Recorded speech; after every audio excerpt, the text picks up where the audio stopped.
नमस्कार, आप सभी का बहुत बहुत हार्दिक स्वागत करता हूं मिस्टीरियस एस्ट्रोलॉजी की एक और नई वीडियो में। दोस्तों, आज की इस वीडियो में हम जानने वाले हैं कि आखिर वह कौन सी औरतें हैं जो विधवा नहीं होती, यानी जिनकी मृत्यु पति के पहले ही हो जाती है।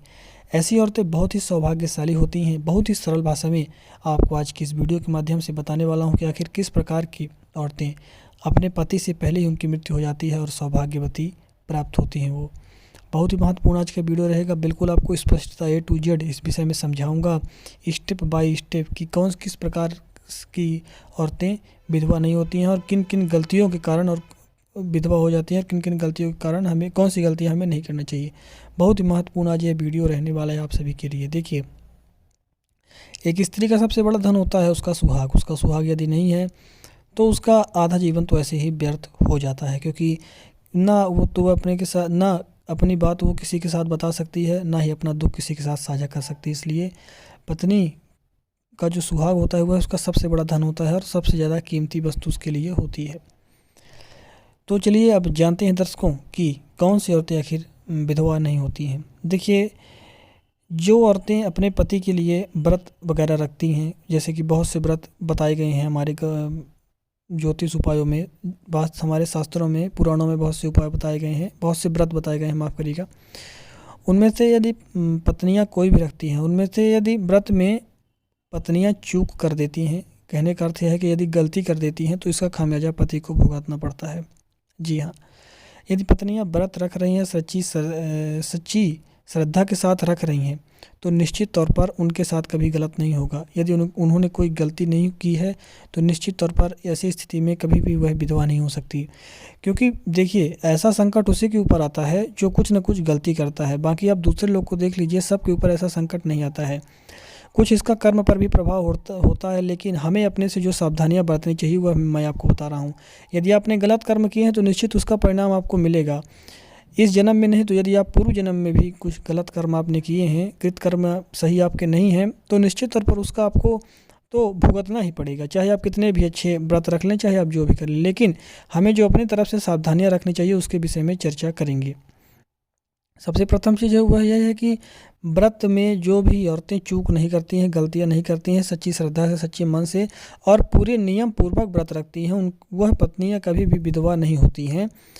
यह है, देखिए, मैं आपको कर्मों के अनुसार इस चीज़ को नहीं बता रहा हूँ, जो सावधानियां हैं वही आपको बता रहा हूँ। तो ऐसा यदि आप व्रत रखती हैं तो पहले पूरा उसका नियम जान लें, उसका पूरा कानून जान लें, किस प्रकार से रखा जाता है, सभी जानकारियां एकत्रित कर लें, इसके बाद ही व्रत रख लें। आजकल की महिलाओं में बहुत ज़्यादातर ये देखने को मिलता है कि वह एक शौक के चलते व्रत रख रही हैं। जैसे कि उन्होंने किसी को देखा व्रत रखते, सीरियल में देखा, टीवी में देखा या आस पड़ोस में देखा, तो वे भी अपने पत्नी के लिए व्रत रखने लगती हैं, लेकिन उनके नियमों के बारे में पूर्ण तरह से उनको पता नहीं होता, जिस कारण से इस चीज़ का खामियाजा पति को भुगतना पड़ता है। तो यह एक बड़ा कारण है कि यदि आप उनकी उम्र बढ़ाने के लिए व्रत रख रही हैं और उसी में आप गलती करेंगे, तो आप स्वयं सोचिए कि उनकी उम्र घटेगी या फिर बढ़ेगी। इस बात को आप स्वयं सोचिए। चलिए जानते हैं अगली कौन सी चीज़ है जो पति की उम्र घटाती है। देखिए, बहुत ऐसी कौन सी औरतें हैं और ऐसा कौन सा प्रकार है जिसके कारण औरतें विधवा नहीं होती, इसके बारे में चलिए चर्चा करते हैं। जो औरतें सदैव अपने पति का सम्मान करती हैं और हमेशा माथे पर सिंदूर लगाती हैं, मंगलसूत्र पहनती हैं, सुहागिन की तरह हमेशा रहती हैं, वह भी कभी विधवा नहीं होती हैं। देखिए, यह तो सभी नियम कानून बताए गए हैं कि आखिर कौन कौन सी महिलाएं नहीं होती हैं। देखिए, बहुत सी महिलाएं आजकल के ज़माने के फैशन में ना तो सिंदूर लगाती हैं और ना ही मंगलसूत्र को प्राथमिकता देती हैं, जबकि सुहागिन औरत की पहचान ही वही है, मंगलसूत्र और सिंदूर, और वही पहचान वो छुपाना चाहती हैं, उसी चीज़ को नहीं लगाना चाहती हैं। आप स्वयं सोचिए कि एक जो औरत है उसको सुहागिन कब माना जाएगा, जब उसके माथे पर सिंदूर हो और गले पर मंगलसूत्र। अगर दोनों ही चीज़ उसके नहीं है तो किस चीज़ की वह सुहागन हुई, तो उसे विधवा के समान ही माना जाएगा। तो यह भी बहुत सारी औरतें आजकल की गलतियां करती हैं और सोचती हैं कि इससे कुछ नहीं होता है।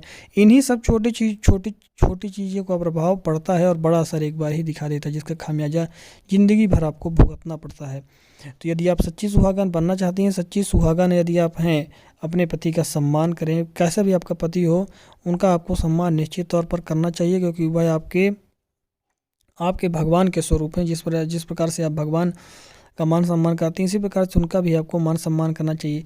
इसमें पति की भी भूमिका होती है कि पत्नी का उतना ही आदर करना चाहिए जितना वह आपका आदर कर रही है, लेकिन आपको तो उनका आदर करना ही चाहिए। और इन सभी नियमों का यदि आप जो औरतें पालन करती हैं, यदि उनके कर्म गलत नहीं हैं तो इस चीज़ का उन पर पूरा प्रभाव पड़ेगा और वह औरतें कभी भी जो है तो विधवा नहीं होती हैं। तो आज की इस महत्वपूर्ण वीडियो में बस इतना ही। मैं आशा रखता हूँ कि जो जानकारी आपको देना चाह रहा था वह आपको स्पष्ट रूप से समझ में आ गई होगी। वीडियो के अंत में एक चीज़ और बोलना चाहूँगा कि कर्म की प्रधानता सबसे बड़ी रहती है। यदि आपने अच्छे कर्म किए हैं तो निश्चित तौर पर कितना भी आपने इस जन्म में पाप किया होगा, लेकिन यदि आपके उस पूर्व जन्म का कर्म सही है तो अभी तक उसका आपको लाभ मिलता रहेगा। जिस दिन ही आपके पुण्य किए गए पुण्य खत्म हो जाएंगे, उस दिन से आपको असर दिखना चालू हो जाएगा।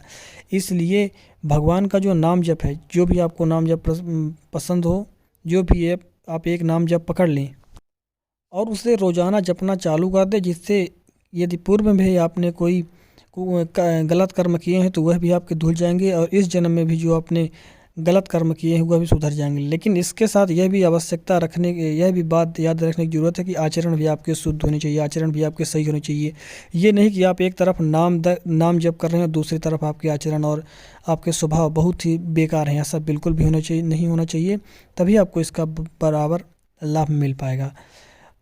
तो आज की इस विशेष वीडियो में बस इतना ही। मैं आशा रखता हूं कि आपको सभी को यह वीडियो पसंद आया हो। यदि कोई त्रुटि हुई है हमसे तो कमेंट बॉक्स में बताएं, उसको हम अगले वीडियो में सुधार कर आपके सामने प्रस्तुत करेंगे। बहुत बहुत धन्यवाद। राधे राधे।